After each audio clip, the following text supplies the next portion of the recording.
Anxiety is a word that's gotten a lot of attention in recent years.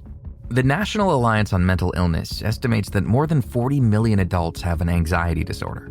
There are countless medications and therapy techniques focused on taking away as much of this feeling as possible, but that end goal may not be the best for our health. Despite how much we've villainized this emotion, Dr. Muriel Reese says that anxiety is a necessary part of living. There's a very significant downside to getting rid of anxiety because it is designed to be adaptive in that it is a signal of threat. When earlier time periods when it really was lions, tigers, and bears, anxiety served as a signal to say, I'm in danger and I need to do something to respond differently to it. We don't have those same dangers today. We're not fighting lions, tigers, and bears, but much of the time I would say those look like our livelihood, things that threaten the things that provide for us. So like our job, our sense of security or safety. But if anxiety can be such a helpful tool for us, why are so many people trying to get rid of it? Well, Reese, who is a licensed clinical psychologist and regional director of operations at Family Care Center, says that it can be maladaptive. This means that these feelings aren't always an appropriate response to the situation we're in. They start to interfere with our lives, causing distress and avoidance. When this happens, we're not able to differentiate a real threat from a perceived one.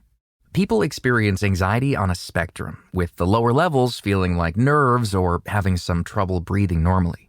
But Reese says that the more extreme cases can have people heading for their doctor's office.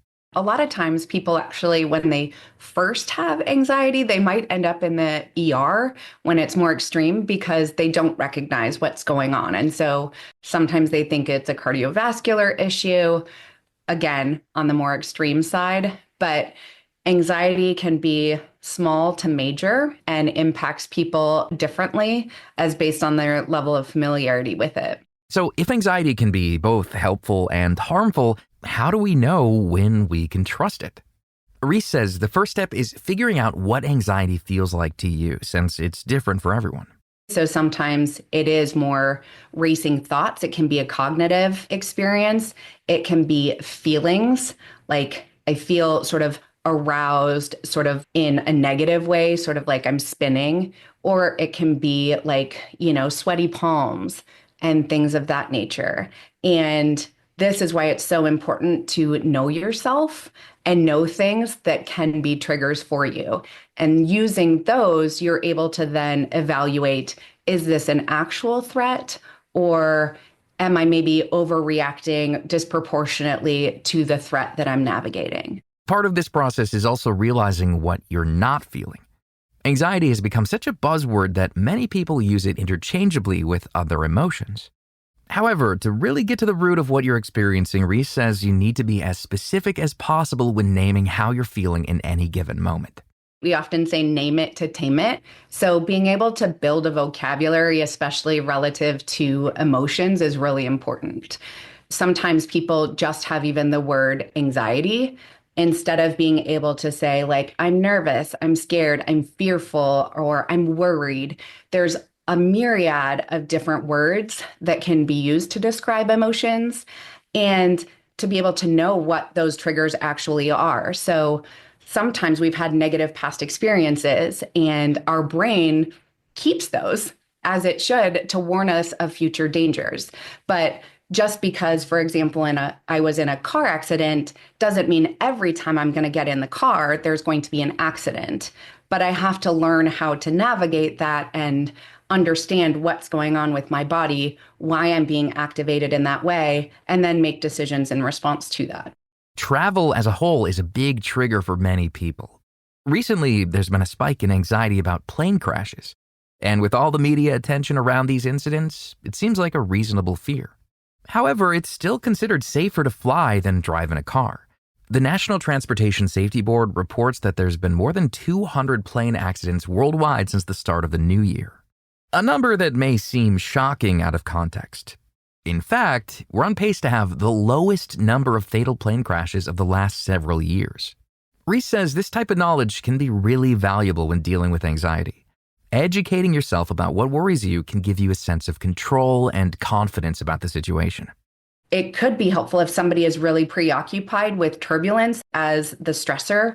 What's involved in that? Why does that happen? And sort of understanding some of those variables and going, what charge do I have over that? Another key component that tends to activate people is that sense of a loss of control, because most of us are not the ones flying the planes. So going, I'm at the mercy of whatever things are happening while I'm on the flight, and going, well, you have other choices. Like you get to choose what you take on the plane or not.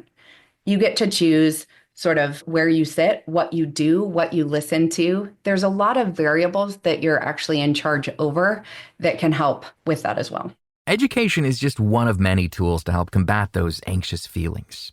Reese says a strategy she's found to be extremely helpful is called chunking. This is the process of breaking the experience of flying into different segments. So there might be pre-flight, and then I would say in-flight, and then like takeoff and landings, because some of the things that activate people might be more specific to each of those different parts of the trip. Like some people, turbulence is really what gets them. And so they're more afraid of when that can happen. And so with that, there's practical strategies that you can do, such as learning breathing techniques so that you can calm down when you start to notice your anxiety going up. Reese also offers some behavioral techniques that go hand in hand with education. For example, it may be calming to choose your seat on the plane based on what aviation specialists deem to be the safest in a crash or the least likely to experience turbulence. One of the simplest strategies, which may also be the most difficult to achieve, is to redirect your focus. I like to say we feed what we focus on. So if I'm focusing on playing out all of the what if strategies or what if scenarios that could occur, that isn't going to help me feel any better. So I want to replace that with thinking about other things that do benefit me. So just like we change the channel on the TV, I can go, I am going to focus on other things. So it's sort of a form of distraction, but in an adaptive way. Again, it's much easier said than done, but mastering this skill could make all the difference in your travels. There are also various medications that can help with these feelings, but depending on your level of anxiety, it may be unnecessary. Reese says that each person should take the time to evaluate the extent to which anxiety interferes with their life and use that to decide which treatment option is best for them. So if, for example, somebody has to fly for work, that's something they're going to have to confront on a more routine basis. So if that's the case, have they tried to utilize strategies that some of which I've mentioned or other behavioral health professionals have mentioned, and those aren't effective? There's always the opportunity to reach out and work with a behavioral health provider in your local area, because really they're designed to be that support and liaison teacher, for lack of a better way to say it, so that they walk alongside you as you're sort of practicing confronting some of these feared things and developing ways to change your internal narrative, the thoughts you're thinking, the behaviors you engage in, so that you can really reduce that overall reactivity for a long time to come. You can find out more about Dr. Muriel Reese and all of our guests on our website, radiohealthjournal.org. For more behind the scenes, follow Radio Health Journal on Facebook, Instagram, and X. Our writer-producer is Kristen Farah. Our production manager is Jason Dickey. I'm Greg Johnson.